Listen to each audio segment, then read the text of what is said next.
الوظيفة الحكومية حلم عند ناس كتير، مش بس عشان المرتب، لكن كمان عشان الاستقرار والضمان الاجتماعي.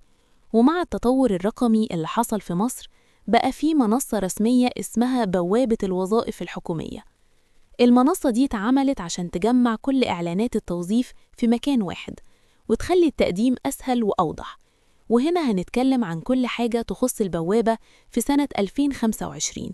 إزاي تدخل، إزاي تستعلم، إيه هي الوظائف اللي بتنزل، وكمان هنحكي عن تجارب ناس قدمت واتقبلت، ونجاوب لك على كل اللي ممكن يخطر في بالك. ليه البوابة دي اتعملت؟ زمان كان كل وزارة بتنزل إعلان لوحدها في الجرايد أو على موقعها. الناس كانت بتتلخبط وممكن يفوتها الإعلان. دلوقتي مع موقع بوابة الوظائف الحكومية بقى في مكان واحد رسمي بيجمع الكل. إزاي تدخل على البوابة؟ أول خطوة إنك تكتب في جوجل لينك بوابة الوظائف الحكومية. هتلاقي الموقع الرسمي ظاهر لك. الموقع بسيط جدا، فيه أقسام واضحة: الوظائف المتاحة، شروط التقديم، الاستعلام عن الطلبات، الأخبار والنتائج، الاستعلام عن وظيفتك.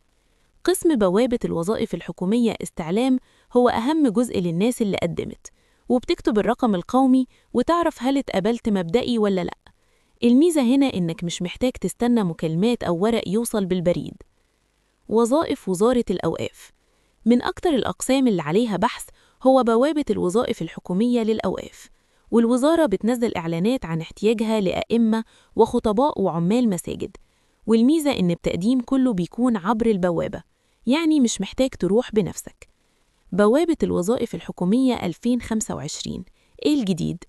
في سنة 2025 البوابة بقت أكثر تنظيماً من أي وقت فات. في دعم فني سريع جداً، الموقع بقى أسرع ومش بيهنج زي زمان. زودوا أقسام جديدة زي التدريب والتأهيل. بقى في تكامل مع منصات تعليمية عشان اللي مش مؤهل يلاقي كورسات تساعده. قصص وتجارب ناس قدمت. في شاب من الجيزة حكى إنه قدم على وظيفة في وزارة التربية والتعليم من خلال البوابة، وقال إن الموضوع كان أسهل من أي مرة قبل كده، وكل الأوراق رفعها سكان، وبعد شهر جاله رسالة إنه اتقبل مبدئي. وفي كمان بنت من المنصورة قدمت في وزارة الصحة، وكانت متابعة الاستعلام يومياً، ولما اتقبلت فرحت جداً إن كل حاجة كانت واضحة ومش محتاجة وسايط. نصائح قبل ما تقدم: اقرأ كويس الشروط المطلوبة عشان ما يترفضش طلبك بسبب حاجة بسيطة. جهز أوراقك سكان واضح قبل ما ترفعها. تابع قسم الأخبار عشان تعرف مواعيد الامتحانات أو المقابلات. ما تستعجلش، التقديم بياخد وقته ومراجعة. الأسئلة الشائعة عن بوابة الوظائف الحكومية: هل التقديم مجاني؟ أيوة، التقديم عبر البوابة مجاني تماماً ومفيش أي رسوم إضافية. هل لازم أروح الوزارة بنفسي؟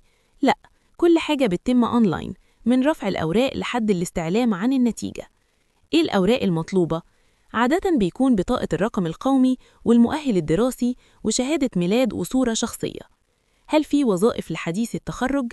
أيوة، البوابة بتنزل إعلانات مخصصة للشباب حديث التخرج في وزارات مختلفة. الخلاصة: بوابة الوظائف الحكومية 2025 مش مجرد موقع، هي فرصة حقيقية لأي حد عايز وظيفة مستقرة، سواء كنت بتدور على شغل في وزارة الأوقاف أو أي وزارة تانية. البوابة دي هتكون طريقك الأسرع.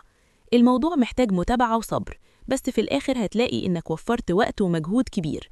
وهسيب لك لينك بوابة الوظائف الحكومية في أول كومنت. وبالتوفيق. ولو عجبك الفيديو دوس لايك، وما تنساش تشترك في القناة علشان يوصلك كل جديد.